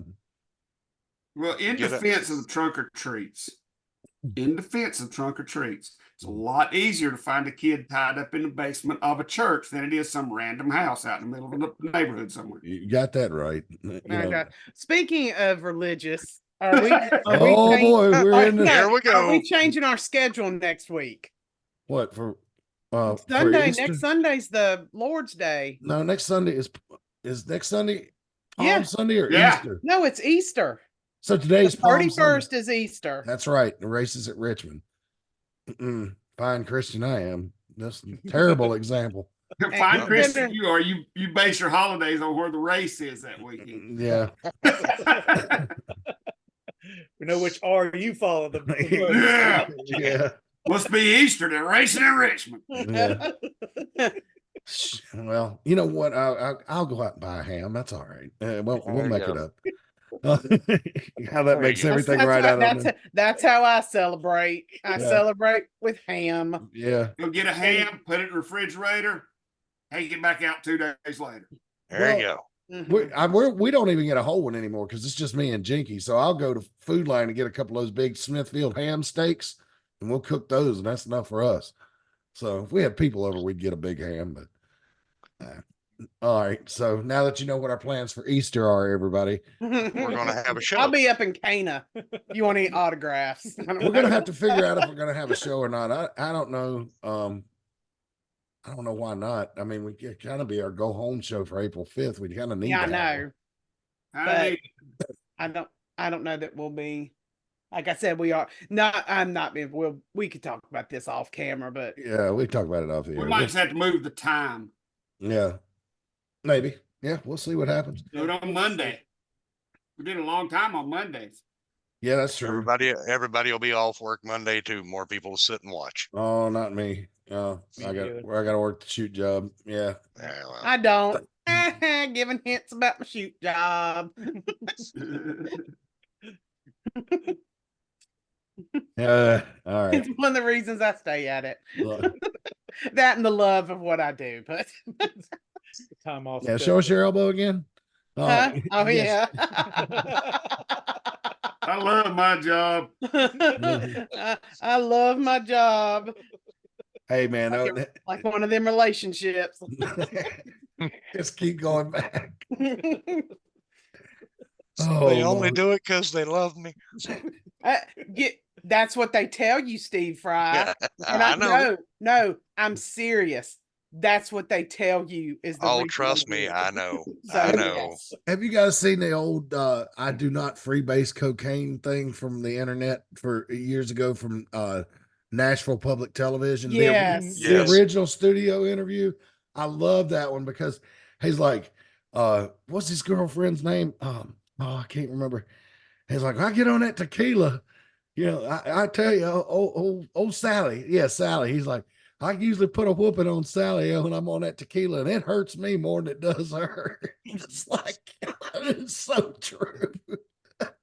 Oh my God. Hey, look, you folks, if you want to see something really funny, just type in your YouTube machine. I do not freebase cocaine, and you will see what we're talking about. It It's is hilarious. something, but it's where did you say it's from? Tennessee? 'Cause Yeah, that it's ain't from public television. okay, that's not shocking then. Now that I know where it was at, it's not shocking. But those guys had a whole comedy show on public access TV back in the 80s. There's several different bits on there. And that's one of those things where it's like wrestling, like, is it real? Is it not? Like you just don't know. Well, what's And funny about best- it is funny. the host is named Lance Russell, and they're clearly taking a shot Yeah. at Memphis wrestling because they got it in, they got it in Nashville, and the guy's hosting it wearing glasses. Yeah. This is hi, I'm Lance Russell. Welcome to Health Talk. Let's all go watch that again. Yeah, All I right. think I might. We're gonna get out After of Just I'm gonna turn remember, on an I was uncensored. at a but- show in Tennessee one night, and years and years ago, and the big conversation show that night is that they had finally outlawed being able to get roadkill and eat it. Lord. when He's like, when I come down the 20th, I will get Abby to tell you the story. Oh Lord. Oh boy. Also, if you guys want to see something real funny when we get off of here, put in your YouTube machine, put in the front fell off. Just put in the front fell off. And if you need to add Clark and Dow to it, do that. But the front fell off. It is one of the funniest interviews you will ever see. It comes from Australia. And it's about a oil tanker wreck back in the early 90s, and it is hilarious. So, but it's called The Front Fell Off. You wouldn't think that oil polluting the ocean would be funny, but this is. So, Okay. yeah. I know that one. Matt, are you on the TikTok? Yeah, I'm on it. I just don't know what I'm doing yet. I'm I still trying got to figure it something out. I gotta send you that I think you'll enjoy if you like those police videos. I Oh, got yeah. something that's kind of a funny take on it. Yeah. It's a cartoon, and it's usually like animal. It's hard to explain. I'll send it to you. It's funny. Yeah.